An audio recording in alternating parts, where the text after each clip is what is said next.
The festival that terrifies investors the most, the festival of withdrawal restrictions, is getting bigger now. At its core is the private credit market, which is sitting on debt that it doesn't know if it can pay off. Unable to pay on a massive $2 trillion market, right now, major global investment firms like Apollo, Blue Owl, BlackRock, and Blackstone are sitting on debt where they simply don't even know when the borrowers will pay, if they can actually afford to pay, or if they will even pay back the principal at all. Tonight's episode is sponsored by ZONTES motorcycles, and you can easily support the Money Monster channel. Just hit like, share, and leave a comment to chat with us. Have you subscribed yet? Or if you'd like to support the Money Monster channel so we can keep making independent and fun videos like this for a long time, you can become a member. Thank you.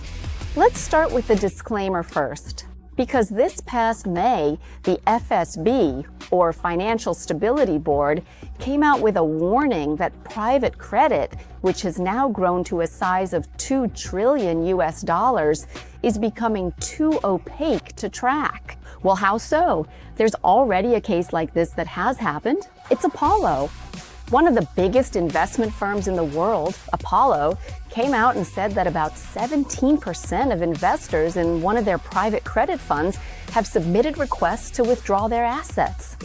That fund is worth around $26 billion US. Even though investors were lining up to withdraw their money, and it was a scheduled withdrawal period too, the company stated that they didn't have enough cash on hand to fulfill the requests. So the company locked the doors and put a cap on it, saying that only up to 5% could be withdrawn, according to the fund's terms. That's it. Meaning you can withdraw, but only as much as we allow you to. And what makes it feel like, oh, this withdrawal limit festival is getting huge, is that I've actually made a video about private credit before. And Apollo limiting withdrawals isn't the only company doing this, nor are they the first. Before this, companies like BlackRock and Blackstone had already limited withdrawals. As for Blue Owl, this is another major private credit firm that has actually suspended withdrawals entirely. They actually froze one of their own funds entirely.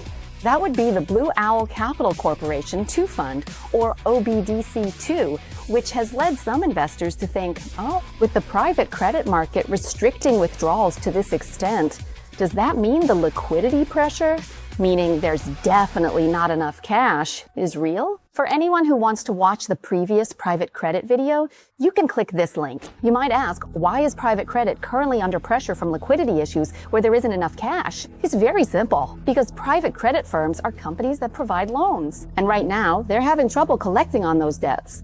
Data from Fitch Ratings explicitly states that the official default rate in the United States is currently high, reaching 6%. This is data from April 2026. At this point, people might want to know, wait, what exactly are these private credit firms? They provide loans? They aren't banks, right? How do they provide loans? Well, let me explain a bit. Private credit refers to companies that provide loans. Private credit is not a bank, and they can provide loans directly to funds. They don't need to be a bank. They don't need to have branches. They don't need public filings. The fund raises capital, finds a company that needs cash, negotiates in a room with terms agreed upon by both parties, and then writes up a loan agreement. And they don't even need a credit rating. You could say that private credit provides loans to investments that banks might not want to touch. For example, if they're too small, too risky, or too fragile, things like that.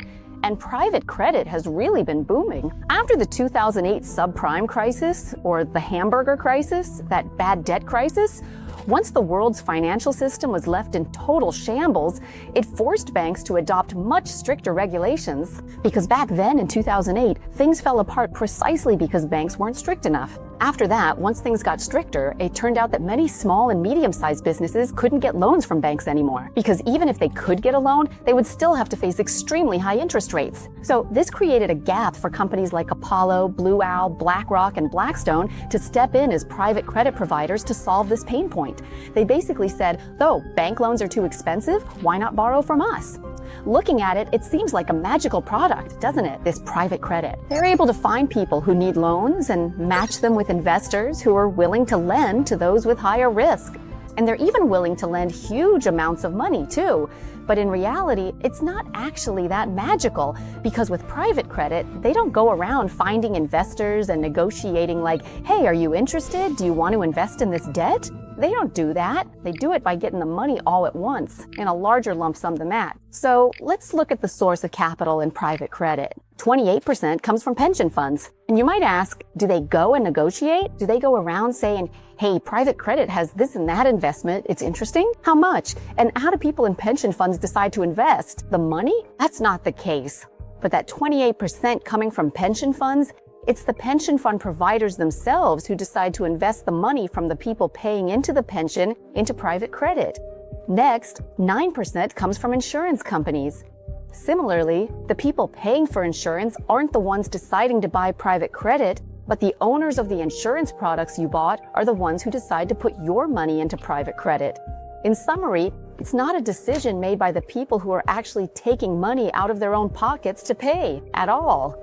But even though you aren't the ones making the decisions, this money comes from every ordinary person who wants to buy products for life security, for savings, for retirement, insurance, and they even agree to have their money locked away in whatever product they trust and have purchased decades, hoping that in the end they will see some returns, at least it would be some, security in life. But if privates see on and it doesn't survive, we don't know either if the money intended for savings will eventually bear fruit or just vanish into thin air. So asking how close the private credit industry is to insurance, how close are they overall? I mean, I don't know, but if we're talking about Apollo, one of the largest private credit firms, they are actually quite close to the insurance industry because Apollo owns an insurance company, TH, that holds people's money that people paid for insurance in there with a value of up to $250,000 million US dollars. As for KKR, they are a partner in an insurance company worth $2.7 billion US dollars, which is a company with insurance asset values of around $100 billion US dollars. And what about the others?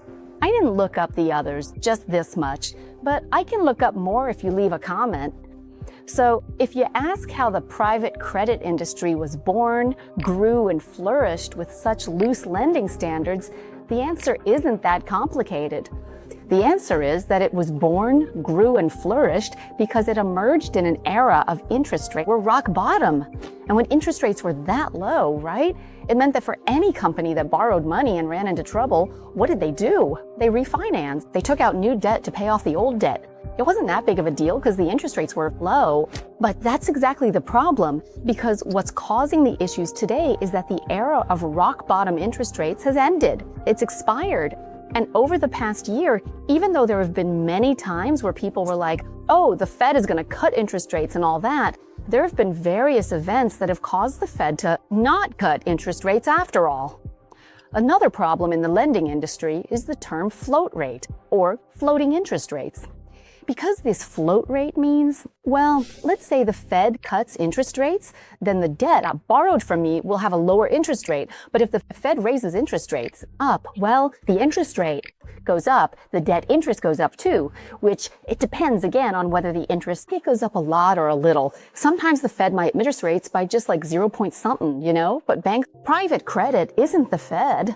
They're definitely going to raise rates more than the Fed for sure.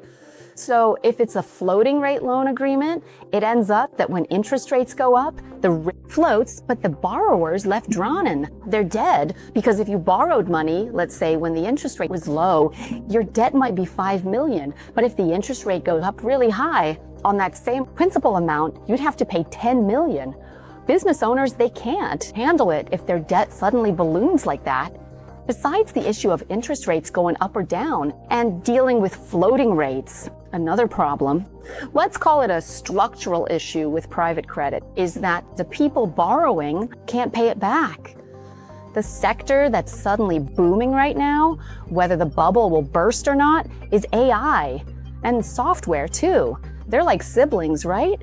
This software and AI group accounts for 25% of the loan value in private credit for the entire fund. But right now, AI is looking shaky. For anyone who wants to follow the situation with AI, I've made many videos about whether it's looking pear, what it's like, diving into the numbers. I've done many videos on that.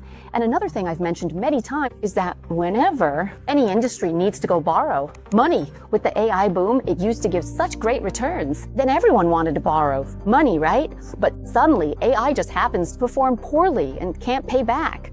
When A can't pay back, the next ones to suffer after AI are the ones who lent money to AI, right? That's private credit. And another problem with private credit, which might not have seemed like a problem at first, is that these private credit loan products are designed to allow for immediate or urgent withdrawals from the start. If anyone's familiar with private credit products, you'd know they only allow withdrawals on a quarterly basis, but okay, quarterly is quarterly. Investors can certainly accept these terms, but as I mentioned, the issue is that all of a sudden, this AI software just happened to boom. So when the time came to withdraw, investors went ahead and withdrew.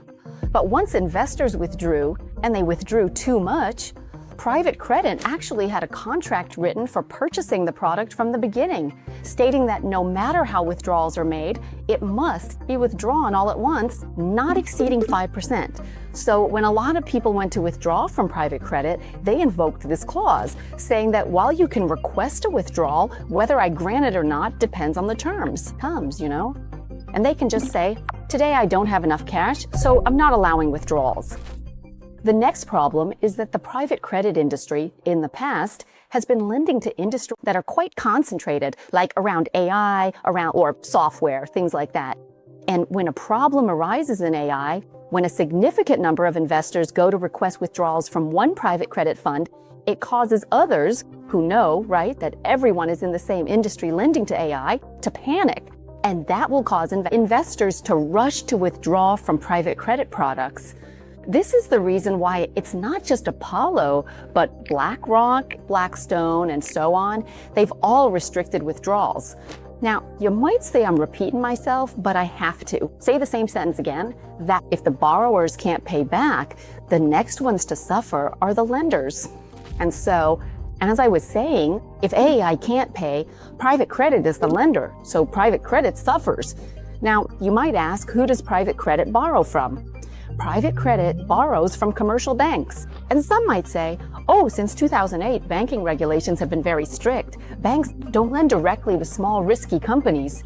They don't lend directly, that's true, but commercial banks do lend by providing loans to private. E-credit, right? They lend to funds, and the funds then lend to those groups. So if A can't pay back the PRIV, A credit, then today the PTR, private credit won't be able to pay the banks back either. I have some specific figures on which major banks have exposure or are at risk related to private credit. For instance, Deutsche Bank has disclosed exposure to this market of about $30 billion US dollars. Barclays has disclosed exposure of around $20 billion US dollars. And BNP has also disclosed that they have significant money in exposure in private credit of about $25 billion US dollars. The Fed reported that the total figure for the commercial banking system with exposure or has significant risk in the private credit market, which is currently valued at around $270 to $500 billion US dollars. Even Jamie Dimon, the CEO at JP Morgan, spoke about it himself directly to the shareholders of the firm, company itself, saying that the damage in this lending market might be higher than we expected. Now, coming to this point, as we are Thai people living in Asia, many people would probably think that, all right, from now on, I'll probably be able to play. Enjoy watching the flames engulf the Western world, especially the United States. But hey, don't you go thinking that. Asia's far away, and we'll be fine. Just now, Sai was telling you heard it already, right? About how AI is dragging private credit and commercial banks down with it? So distance isn't the deciding factor for who gets affected and who doesn't. The only thing that decides who is going to be affected is the mon, EY. It's actually about who is in there. People might say, no way. In Asia, we're more traditional. We have much more stability than that. Besides, the private grant, the IT market in our country is only 120 billion US dollars, which is a long way off. Especially in Thailand, having gone through the Tom Yum Goong crisis, we learned our lesson and don't do things the same way anymore. There's no way we'll fall victim to that day again, because the financial system in Thailand, let me tell you, that it's very traditional. We have huge foreign reserves, ranking in the top 10 or so in the world. We also have a lot of gold to the point that, wow, the Bank of Thailand really takes good care of our financial stability and security. You could say that no matter what the country is going K-pop dancing away or going for that New York style. Here in Thailand, we're still doing the traditional Chui Chai dance. Besides that, our neighbors in Asia, like Singapore and South Korea, they also manage the largest sovereign wealth funds across the entire globe. Our Asian region is filled with a vast array of pension systems and family offices. Offices of USAF, LTRA wealth individuals who are families sitting on savings that have been accumulated for many centuries. But here's the thing, everyone is sitting on piles of money, mountains of wealth that their great-grandparents and grandparents accumulated.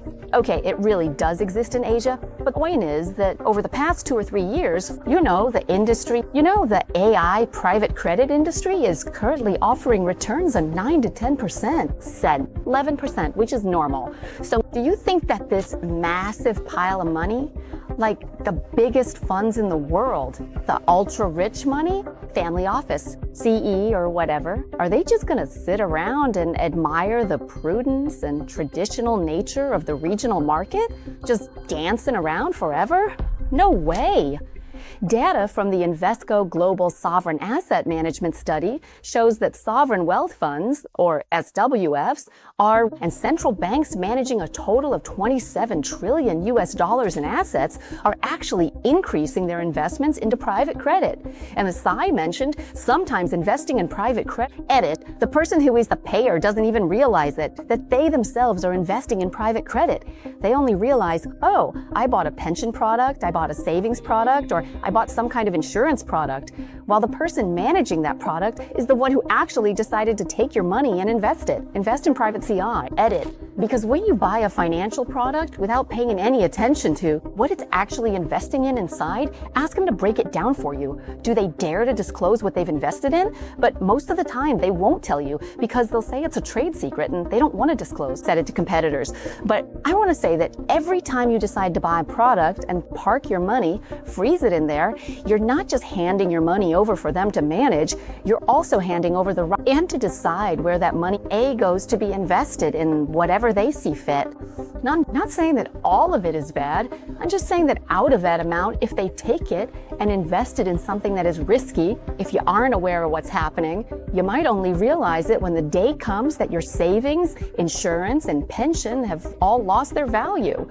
Because, and as I said, the damage doesn't depend on whether you are near or far from the point where the market boom happened.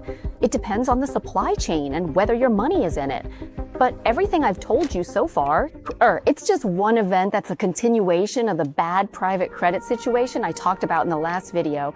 I'm not saying who's ruined or who's fallen apart right now, but what's certain is that what's happening now in 2026 with everything I've described means that the private credit market is being pressured by a liquidity shortage. Cash is starting to run dry because debtors are beginning to be unable to pay. And that's causing a number of investors to be unable to withdraw their money from private credit products. Just some funds, though.